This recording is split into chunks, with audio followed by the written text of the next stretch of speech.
Сәлем достар, менің каналыма қош келдіңіздер. Бүгін осындай денсаулыққа пайдасы көп кальций холодесін дайындайтын боламыз.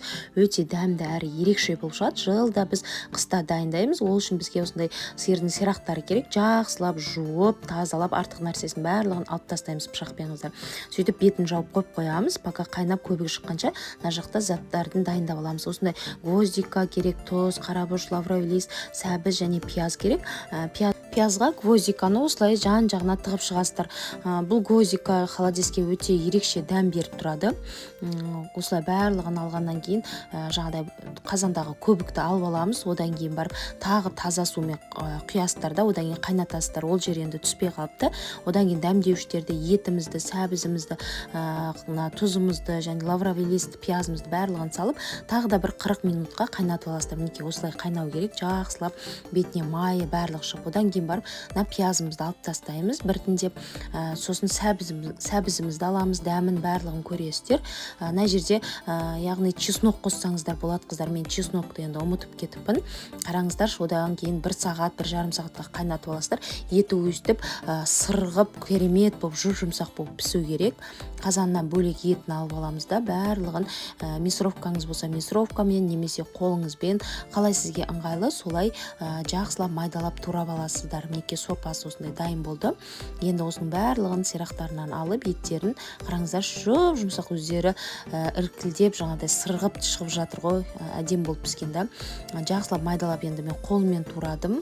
Бізде мясорубка істемей қалды да. Сонымен барлығын осылай майдалап турап, тарелкалерге, жайпақ тарелкалерге салдым. Негізі сіздер шұңқыр тарелка, жаңағыдай сондайлары контейнерларға салып тастасаңыздар да болады. Маған осы ыңғайлы болды. Жаңағыдай қатырғанға да, суық жерге қойғанға да өте ыңғайлы да. Осылай жан-жағына бірінші етімізді, одан кейін барып жаңағыдай сәбізімізді, соның барлығын бірге араластырасыздар. Өте майда қылсаңыздар, әдемі болып шығады да, желінгенге де. Сосын сәбізімді осындай кубиктап турадым. Майдаласаңыздар да болады. Мен средний қылып турадым. Одан кейін барып укробымды салдым. Одан кейін сорпамды құйдым да, салқын жерге қойып қоясыздар қыздар. Бір түнге қойсаңыздар керемет болып қатып шығады.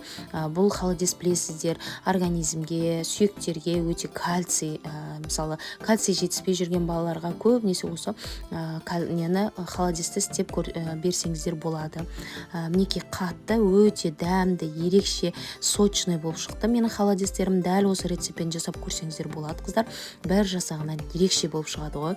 Менің YouTube каналыма тіркелмеген болсаңыздар, тіркеліп кетіңіздер. Алдағы уақытта менің каналымда осындай қолжетімді рецепттермен үйге керекті, өздеріңізге пайдалы лайфхактардың видеоларын сіз бірінші болып көресіздер. Сондықтан қоңыраушаны басып, маған подписаться етіп қойыңыздар.